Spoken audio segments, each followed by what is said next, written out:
Yo. Well, on the road again, back to this house flip. This is day 3. It's actually really nice out this morning, which I'm glad about. It stopped raining finally, and but I guess it's supposed to start up again tomorrow. So anyway, hopefully it's dry this weekend because we want to do reviews on these airsoft guns we got. Kind of wintry looking clouds, to be honest, and it is cold. It got cold last night, but so I want to give you guys a kind of a view of this updated freeway that they did over here in Greenville. So it was a couple-year project. Took them like 2.5 years, I think. Might have been a little longer, but it definitely wasn't shorter than that. But it was 100% worth it. So when I come up to it, I'm going to show you guys what it looks like. They 100% nailed it.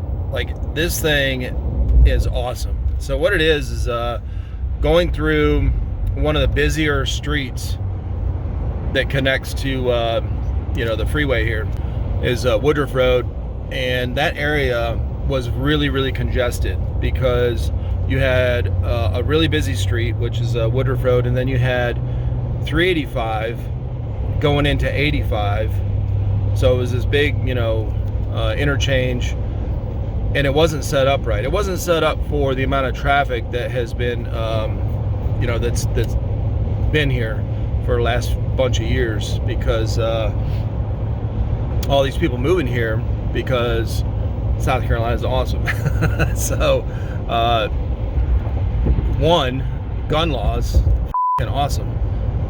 We got freedoms with that, and then 2 is the amount of jobs here, because all these companies are moving here from different states because they get a tax break. So it promotes job growth here in South Carolina. So we've had a lot of factories move here, which means a lot of people moving here recently, and so it's definitely we definitely got a lot of traffic, a lot more traffic here. A lot more people equals more traffic. So anyway, so I'm coming up here in a minute. I'll show you guys what this interchange looks like. It looks awesome. All right, you can see I'm coming up to these signs. This is the beginning of where they started here. It's all new concrete freeway, most of it.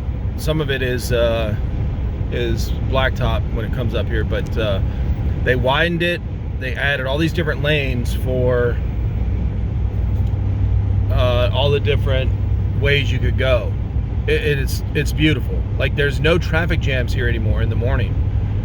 This used to be backed up forever. So look how wide this is right here. Now I'm going to Downtown Greenville, which I'm staying on 385, but over there you'll see this sign here in a second on the right. See how it splits off? All those different ways, those were not there before. So they streamlined this thing, and they did a beautiful job. Whoever designed it, they did an awesome job, for real. And I know it's funny because sometimes people make fun of South Carolina, like a bunch of dumb rednecks, man. Whoever they got to design this shit here, genius. Because this has been the smoothest transition at this interchange that I've ever seen in a downtown or a busy area. Yeah, this thing is awesome. And when you're coming back, I'll show you one on the way back home of how it's split up as well, because it used to be really congested right around that area, and it's beautiful. Unless you're getting off at Woodruff Road, then it's still busy, but this has been awesome. And that's it, really, right there. All that we just went through, and then this is the old this is back to what it used to be here, but it's less congested because you don't have all these all this 85 traffic clogging up 385. So anyway, good job, South Carolina. So when I got here today, we discovered a leak in the basement here. You can see the crack there in the pipe. And these are old pipes. These are like the original, super thick, heavy cast iron pipes for the plumbing down here. And some of it had been, little sections had been replaced already. But anyway, there was two major issues with this house. One was the plumbing down here. You know, obviously there was a leak there that we had to take care of. And then the other was, there was the back half of the house had dropped. You know, it was sinking basically. And it was a good 6 inches at least that it needed raised. So they brought somebody in to have it raised. Well, it didn't work. They put some beams in the basement, and raised it up. And I'm showing this bathroom because they decided to take the walls out. Here you'll see in a second. And once I took the walls out of the basement, I mean the two bathrooms, then we understood why the house had sunk, was drooping. So you can see here, I started ripping the walls out, and as soon as I did, you could see the termite damage, and it was bad. Now, luckily it was isolated just to this one bathroom on this back wall here and up above. I mean, it was a lot, but there was enough left, obviously, where the upstairs floor didn't fall through, and it was heavy too. I'll show you here in a second. The flooring, it's like thick concrete with some tile on it, but and of course the old bathtubs are cast iron, but you can see all the termite damage is bad. Like it's gone. Like all those beams, they're gone. They were reduced to pretty much dust. You had some black mold on the wall there, but look, that was all that's left. So termites ate everything except the core of the wood, which looked pretty cool. And you can see here the upstairs bathroom.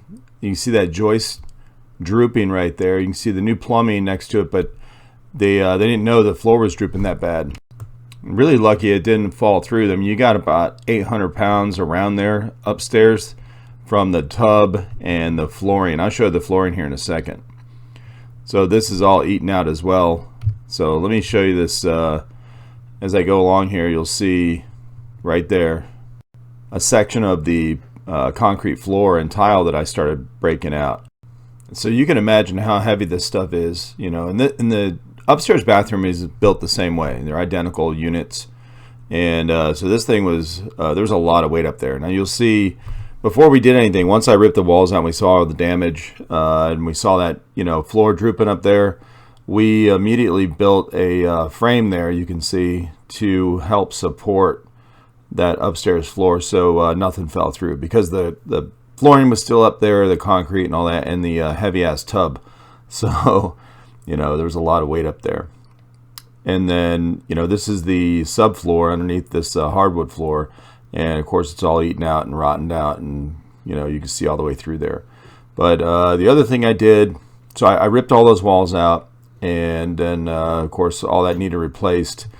We had to have a crew come in and do that. But the other thing I did was start clearing out this downstairs kitchen, and you can see here pretty much the only thing that was left in here was the counter there, the kitchen counter with the sink and all that.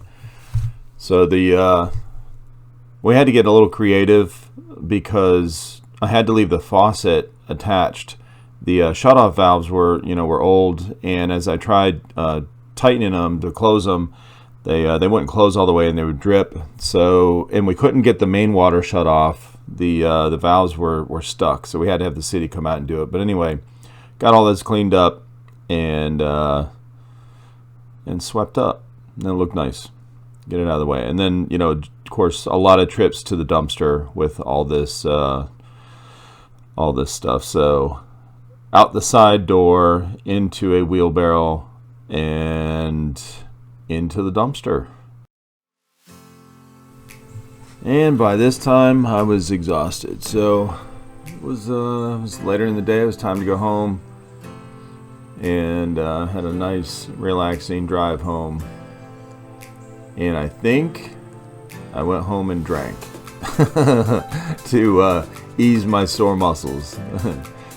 I probably would have drank anyway, but it did feel better afterwards. So anyway, it was a good day. a lot of stuff got done, and man, it was a good thing that they decided to have those walls, ripped out so that they could do the plumbing and all that. But anyway, in the next video, you'll see the work they did with rebuilding all those joists and beams and all that kind of stuff for resetting that part of the house that had sunk with all that stuff being eaten away. So thanks for watching, guys. Hope you enjoyed it, and I'll see you in the next video.